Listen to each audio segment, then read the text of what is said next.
When I was in college studying for English, one of the courses I've taken, which I've talked about in my videos, was theory and criticism. I took like classes that were based on Marxism and postmodernism, and I really thought at that time that the theories were interesting, and just the intellectual flaunting was very appealing to me, and so I enjoyed reading it. I remember one thing kind of stood out to me as I studied postmodernism was that the definition of what it meant to be a postmodern thinker, a postmodern writer, was very hard to pin down and hard to define in one thing. There were a number of different definitions from postmodern writers. And so as I started this video, I wanted to be clear, and I wanted to have a description of the ideas that I'm going to speak of that are direct and that are true. But then I realized that the ideas themselves don't have any clear definition or any agreed upon set of foundations, right? And so anyways, all that being said, I just thought that was an interesting way to start the video, was to discuss that, like the postmodernism is not clearly defined. And so I wanted to go into a number of ideas here and talk about what I see as the trifecta or the hydra of modern belief, because, well, the hydra was an ancient mythological creature that had different heads. It had, different parts of the same body. And so I guess you could see that as the same creature has three different minds. It has three different wills almost, yet it's still connected to the same body. And that hydra probably has three different ways of attacking, three different ways of devouring, and yet it all devours into the same stomach. And I know that's a weird analogy, but I think when we consider the modern movements, the modern age, as we consider these ideas with like the intellectual movements of the last century and how they're connected to what we're seeing now in culture, we would do well, even if the hydra is not a real existing creature, to think about its symbolism within mythologies, because those creatures do have a significance, and they were drawn the way they were drawn for a reason. And one of the things that I also have been thinking about is the Leviathan. For some reason, I've done many demonology like studies and had an understanding of different things, that different principalities and stuff. But one that I never really understood was the Leviathan, and I still, frankly, to be honest, don't fully understand it. But I think that, first of all, both the hydra and the Leviathan are water creatures, right? And so if we consider what it means to be in the water, the water always kind of signified a type of chaos or confusion that people could be stuck in. I mean, humans don't belong in the water. We don't live in the water. We're not sea creatures, right? And so the water always, especially to ancient people, signified what was unknown. And then those creatures that can come out of the depths of the water signify what is bred out of the chaos and confusion. So even when you look into the book of Revelation, which I did a video on 2 days ago, about the beast that comes up out of the water, it signifies what was bred from the multitudes of people that come out of the many waters, right? So it even talks about the waters themselves signifying multitudes, right? So these visions of these spiritual forces and concepts that come up out of the water they take root in people, in spirit, the spirit of man, so to speak. And so what I think about the Leviathan, debated what that is, whether it's like a dinosaur or an alligator or a whale. Doesn't really matter for the purpose of this video, because what we're going to be talking about is the modern intellectual age. And so in the last century, or in the last few centuries, you could say, there were different kind of epochs, different chapters in the unveiling of what I'm calling the hydra in this video, the unveiling of this thought pattern, this beast that manifests in people's thoughts through ideology. And so one of the things that we have to realize with the modern progressive ideology is that it's very amorphous, it's always shifting, it seems chaotic, and it's impossible to fully understand. A part of it, there's it's simultaneously this living system, and simultaneously this structure, and also this technological kind of cyborg thing, right? And so all three of those aspects are built into it. And again, I want to point out, like, people might roll their eyes when I say this because I say it so frequently, but I keep saying it because people don't understand that the battle is not against flesh and blood. The battle is against the principalities. So a lot of these forward-thinking visions and movements and utopian pushes and anti-God rebellion are fueled by the principalities. Some of these teachings are given to us by spiritual beings, right? And so that's why Paul says our battle's not against the flesh and blood. And in Revelation, we understand that these principalities have evolved into something so terrifying, so great, that they are virtually, it's impossible for people not to be mesmerized by them, not to, bow down and worship the image of the beast, so to speak. And so going back to this idea of the hydra, I wanted to talk about, there's more things to talk about, but three specific movements that kind of came in to the intellectual age and have captivated people's minds, and that these movements are behind a lot of what we're seeing right now, and that they're kind of impossible to fully define, and yet reliant upon each other, but will eventually probably devour each other. So the first one is secularism, right? And that kind of came through this age of reason, first in philosophy and then in scientific rationality. So secularism is basically the abandonment of the precepts of God based on the intellectual objection to the existence of God. And so the abandonment of God, it happens on two levels in secularism. The first level is in truth, and the second level is in ethics or morality.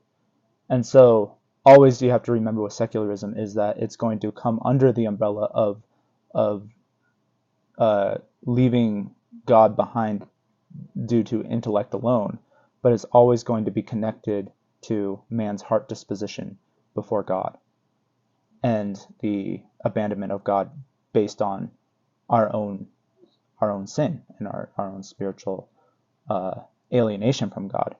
So eventually we have to break away from God because of that alienation, right? And so it helps us to put the smoke screen up of pure intellect, but it's not intelligent. It says in Psalms that the fool says in his heart there is no God. It says in Proverbs, the fear of the Lord is the beginning of understanding, the foundation of understanding.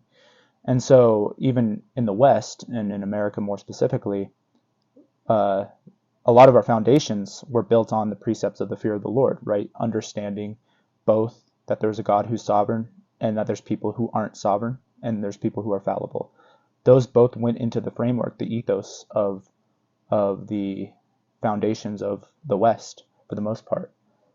And In Psalm 82, it says something very interesting about the gods. Psalm 82, if you don't remember what that psalm is, it's where God is in the council with the gods and is judging them. And then later on in the psalm, it says that after these gods do not administer their justice correctly, God presides, or well, it says that these spirits, these principalities, don't know anything. They understand nothing. They know nothing. They're in darkness. And then it says something very interesting with where we are culturally now. And it almost brings up this idea of the earthquake, right? The continental shift. It says all the foundations of the earth are shaken. And so it makes sense that when you abandon God, you abandon his justice, his ways, that the foundations of reality itself start to shift, and the seas become more chaotic, so to speak, and it makes room for these creatures to start to surface and manifest. So so going back to the idea of secularism as the first kind of trifold pillar of this three-headed monster, so to speak, you have I'm not calling you a monster if you're a secular person. These are just the linking the ideas to the mythologies, right?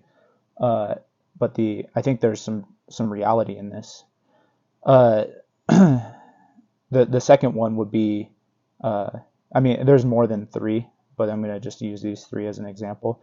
That when secularism came in, then there was pluralism, and pluralism you can connect to like New Age Spiritism now. The kind of emergence, the mix and match religion. Like you can create a new god, form your own new god out of whatever you want to be, and kind of create a new religion with all these different systems and forms.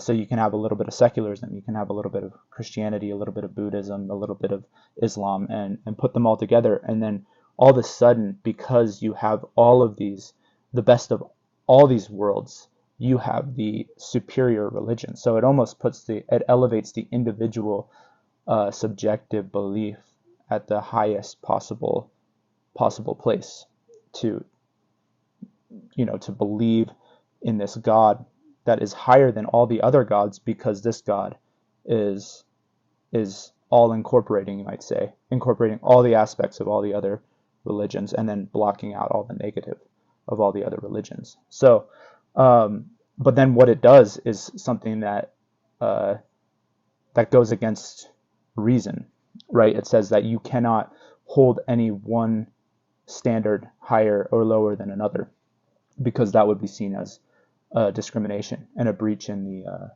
the pluralist worldview. So the pluralist worldview at its core has an agreeability to it, that you have to include everything, and you think about this movement today, especially with the LGBT movement, that we tolerate everything, we want to be all inclusive, love is love. But at its core, it evades its own standards, and it goes against what it teaches, because it's literally impossible to include everything without basically